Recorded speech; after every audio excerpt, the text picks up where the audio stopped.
Mana kamano jawinjana Anatobi Jakome nyathi Kimirwa antiere Gotramogi wan kod Okinja Makambo ka Okinja dwa ng'iyo weche moko mantie motenre kod ngima ji e dak basani mabe thoro kelo gwenyruok ahinya kendo ok dhi maber kotenre kod kaka ji odak. Koro juogi ne nta ang'o mokelo pogruok kit piny Ramogi Ajwang' ma kanisa sa ng'en kanisa sa ne nyuolre molok ta dhano. Yes.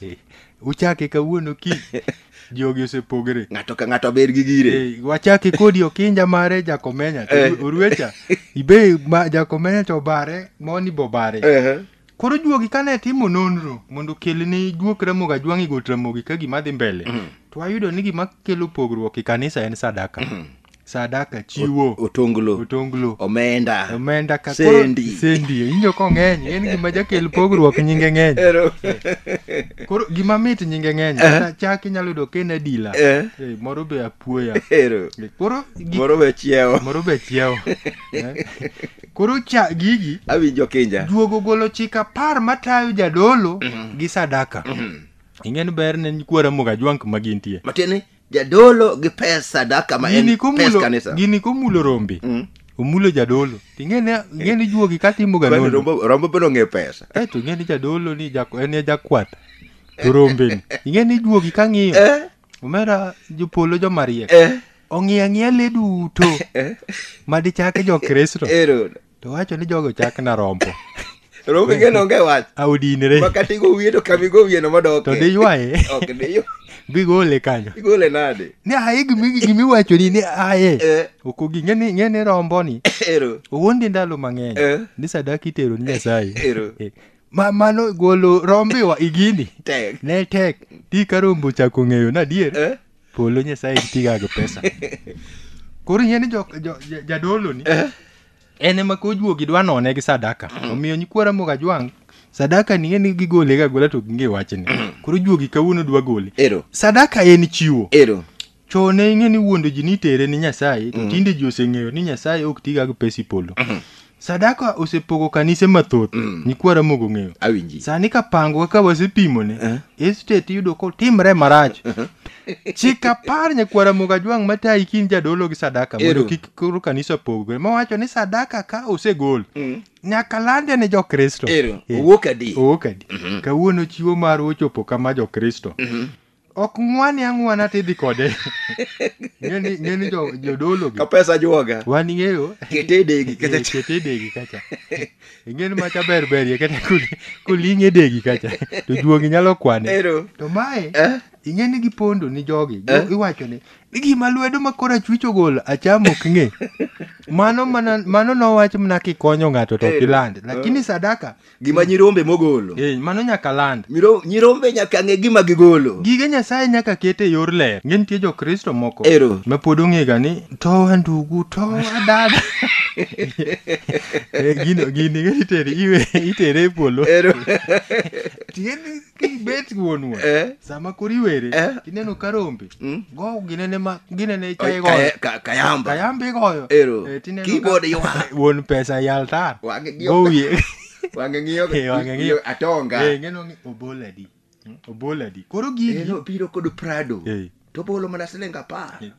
Mano chiko dak. Chik namba nyakwara Ramogi Ajwang' ma bende tayi in jadolo. Mondo koro kik kanisi nopogre. Wacho ni gikodira. Nyaka ketne jo Kristo kaka sadaka neno tiyo. Kaka wuotho. Jotich ruoth ochamadi. Adi mane odong'. Nyirombe ochamadi. Nyirombe bemiga. Nyirombe nyaka cham. Bemiga. Mana moko to mana chai mochwak sa 7. Yo gol nyirombe. Ni wuodho komenya chal ma kidhiga kanisa. Kanisa kisedi samose gol sadaka. Awinji. Ingen tie lemo moko ma mikuri royo. To kosetiek neno ka ji ka kanisa rumo koro ji dhia. Awinji. Koro kumidhiga kwane gi ji kong'eyo. Koro onge chieng' ma kendo chieng' Jumapil igole ma kinyalo wacho ni nyarombo chame ochame yo mane. Okinya. Ngeni juogi en oduong'. Emo mineno ka wan Ramogi yienwa. Chik Ramogi yienwa wan wambule nyaka kanisa. Kanisa biro yudo ka juok Ramogi Ajwang' nitie. To yo magitime go bamo kwinjo ka mulo kata kuond muma. Ba chop nyaki jalno mnogolo tongla riyo ndru. Yesu wacho ni dhano ne dhi mafuaya luf kaka gifwaga. To Yesu wacho ni miyo ni en ogole molo jogi te. Koro en ema noyombo. Koro wach mar ni jadolo dak ka kingi to rombo dhier nyaka rum. Jadolo wuotho gi ng'eni tie kanise moko. Ma kineno jatich ruoth en gwaro ma wiyo chikre kamar Abdul. Wiye duongo to sut. Yawo na dhoot adwaro. To simbe lich. To ja rombo to mari utwego blada. Gihinyo bedo nok 11:10 ng'eni juogi neno to twego blada. To Yesu won to wacho ni kidwa bedo jatelo to dog chien. To idong chien mane kibet jatelo. Ng'eni joma somo mumo ng'eyo. Jodolo winja maber kabisa. An ng'en weche ramogi mang'eyo koro kodok korgi to gito wacho ni mano ndiku makama. Mano kare. To kidong chien to jo kotelo donge jo motelo kamne obed gi simbe madongo. Gi sude. To in mini chien ni to kini kama. Tiyudo ka koro rombe modak marach to jakwath rombe odak maber. Jakwath odak maber. To nego bed ni jakwath ni obendo chal gi rombe. Chik namba 3 nyakwara moga jwang' bende tai jadolo ke jodolo sani ng'eny. Wayudo ni nyalo chiech gokinyi to wacho ni minot. Wadhi dho ndara. Wachaka kanisa. To chaka gi bundi machiel ineno giga kuchunga.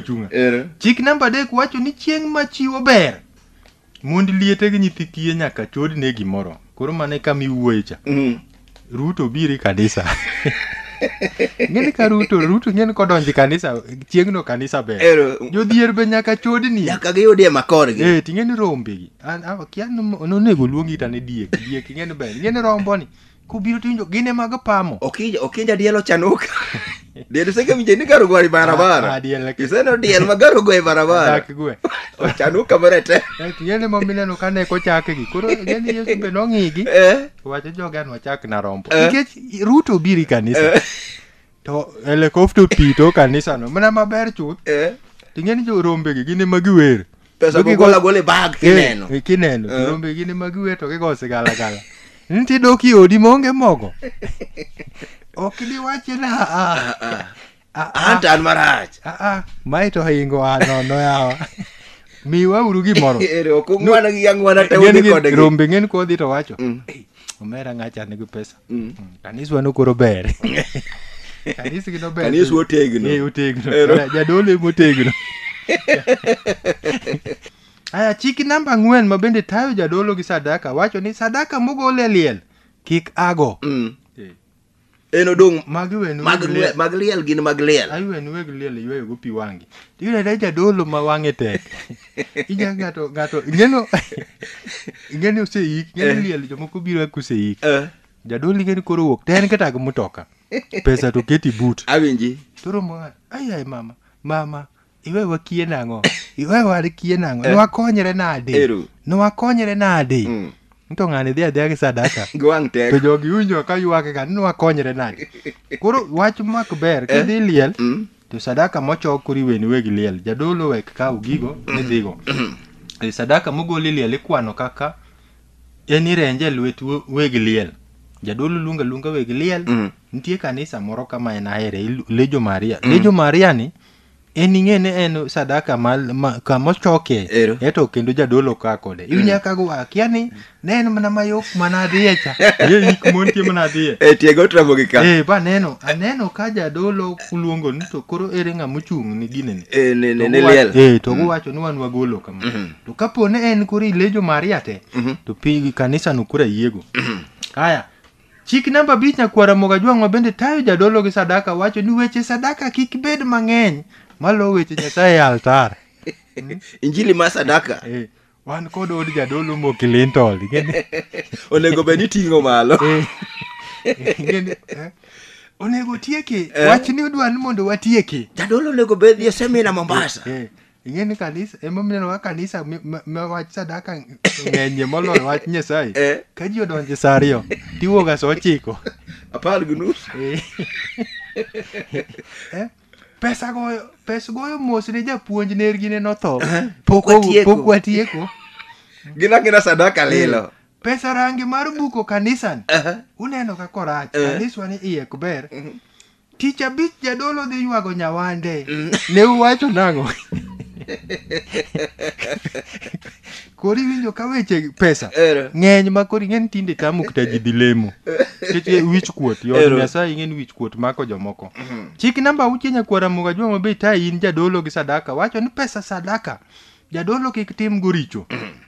Kao pesa sadaka ni bayago inindo oko odhigo ga bal pwani ng'eno abal tabe jadolo goyo kapal ging'en gin ging'iyo gi piki tise ji pino kumore. Jadolo ni pesa ene na lalruog ndugu. Dada gi ndugu kama pesa lalie. Lalruog ndugu, dada gi ndugu. Gilale ka gidhi lalruok. Ng'enti ya gimoko, ng'enti juogi winj neno. Awinji kami kelo no. Winjo ko wacho ni wan gi lalruok. Dada gi ndugu. Ape lalruok. Gidhi lalare kure. Ng'eni gima lalo kendi gima ber. Gidhi lalare Mombasa kod Nairobi. Sani gilala Mombasa kod Nairobi. Tunjo ka jadolo chunga to wacho jadho luono. Wan gi lalruok giko dira mabiro. Lalruok. Tunjo ka Rombe bendo mora nuang' ne odhi kanye nodhi Busia. To koro kanyo dada dhi dado ndugu. To ndugu dhi dada. Koro ndugu to lalo dada. Koro ka nyaka none. Mani ng'eni koro nyikwara Mugi nyaka ng'i. Awinji. Ni pesa dolo ok tim go richo. Pesa sadaka ndugu gi dada ok lalre go ute koyogi. Mag sadaka obed mag sadaka mag kalu. Aya. Chik namba biro nyakwara Muga Jwang ma bende biro tayi ni jalno ma jadolo gi sadaka wacho ni sadaka mar 1/10. Ero. En ma tich Nyasaye ok ma jadolo. Awinji. 1/10 ni ng'eno bup. To ing'eni Nyasaye owacho kar 1/10. Tema. Inine. Kalokruok donjo. Koro ing'en ng'ato chamo siling 100,000. Ero. Ing'en mano koro 10,000. Ng'ato keti basa. Koro tero. Mani ng'en onego bed ni pesa ka komonge kanisa. Ero. Tige inyiewo go komi kanisa. Ka koro kuonde miwinjo rangi miwacho ka. Mamiyo koro weche bet mang'eny i altar go. Koro magi emiloso go yore Nyasaye. Ing'eni 10% ka jadolo kigolo siling 10,000 ni miyo ruoth itemo go ruoth ni be kore dwa neno. Ing'eni keyboard mwatiyo go ni en ma stima to jo power dwaro pesa. Mago dhi e power. Mano mago koro dhi kanyo. Tok magi dhi sudi jadolo. 10% ni onego bed ni nyathi jadhier mokalo penji i kanisa. Ginene to wuok i kanisu no. Koro iwacho ni nyathini nyaka bi som. Tichulo go school fees. Mane ma Nyasaye mor ni tema. To kawi ni nyogo or ma wiye bet. Mani ng'eni mano ka Nyasaye iye wang' pog kanisa no bu kanisi no idong' mna gi ji 10. Walwar kodgi chik namba 8 ma bende tayo jadolo gi sadaka. Mawacho ni sadaka ka igwedho to kukuong' joma kogolo. Iriwo gi te. Samoro ng'ato ni nono. Nyasaye pod ok omiye. Bedo maonge sadaka ok mon ng'ato dhi kanisa.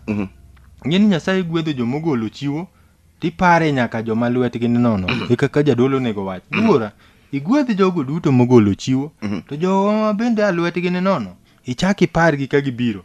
Ok nudak mnano mera. Un ka koro udaga gi silinge gi. Sani silinge go to gidwa matek. Silinge go biro tere wakanye. Odwaro mna kuma silinge tere. Ing'eni wach Nyasaye. Ero. Yesu ing'en jopuonjre Yesu kane wuotho gi Yesu josomo mong'eyo. To koro Yesu gidonjo gi Yesu kanisa. Koro bang' ka Yesu sewuotho wacho ni ruoth kapok idhi to we wawuothie kodi. Ine i kanisa ni kako ger. Ng'eni Yesu nowacho ne. Magi biro muk ndalo giko te. Kitegi biro lwari lo te. Koro ing'ene piny biro dong' nono. Koro ere tiende mondo chandi jo modhier gichoko sadaka ni gero kanise. To gigi biro muko. Nyasaye nyalo lam kati tiende yath. Chik namba 9 wacho ni sadaka mogole yore chiemo kaka tong', mogo, lewni. Mago dong' ni ng'ama osomo misa. Mago to koro mage. Mago mag jadolo. Mano to jadolo, mano to ruoth okelo ni. Mago mage. Mago to mage. Gwen go mago mage. Tong' go donjo gi gwen. Ing'eno wacho na waten jadolo mochamo. To riarie kaka bas ng'ato ma 10%. Iriego yodi. Ni oriego wor bata. Man nen kawuono nyaka woche wiye betie. Mano to kendi chwanyri gi Nyasaye. In mokele ni gweno gi tong'. Mano ka ng'ato laro kodi. Mago magi. Mago to magi makendo kata ng'ama ka en kanisa moting'o jopuonj mang'eny. Mangato ko yalo chieng'no, amanto kolar kodi. Sadaka bende mari. Awinjo kija. To 10% nyaka go kwano maber.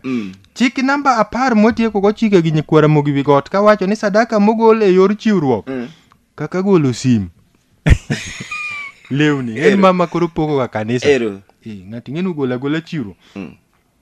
Nyaka jachiw wach kaka odwaro. Gen kitera sim. Marabet. Migweyo mna gi lwedo ni bendi renji odher kata. Mano jogo gore kanisa chal jomo dhi tuogi. Iwacho mana an jaduong' Andrea ema nyong'a ga wach Nyasaye to naneno ka jatich ruoth onge simo miya kelo ne sim. Chomego. Chomego tingeni koket kanyo to kiny kanisa no bare. Mamara. Ale manyaso minjili. Koro chiwo moko mogol motegno kaka sim. Gin nyaka wach ni gin mag ng'ato. Kendo ageno nyikwara moga jwang' molo jodolo. Kumako chikegi to koro watieko wach mapogruok e kanisa ka nyaka Yesu chup duog. Mana kamano jawinjana wan kod Okinja Makambi Gotramogi ka kendo Okinja Makambo ne temo kolo chike matayo jadolo gi sadaka e kanisa. Wach mosekelo pogruok ahinya kendo winjo gik ma kaponi gol e kanisa to nyalo bi dhano tengre kanisa bu kanisa dong nono.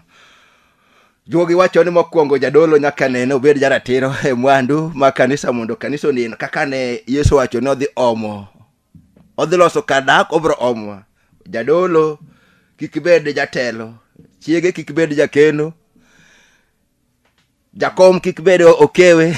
Magi gik mosekelo tungre kanisa. Mano kanisa joka ng'ane. Gaudensius Family Church. Nyinga Toby Jacob Nyathi Kimirwa.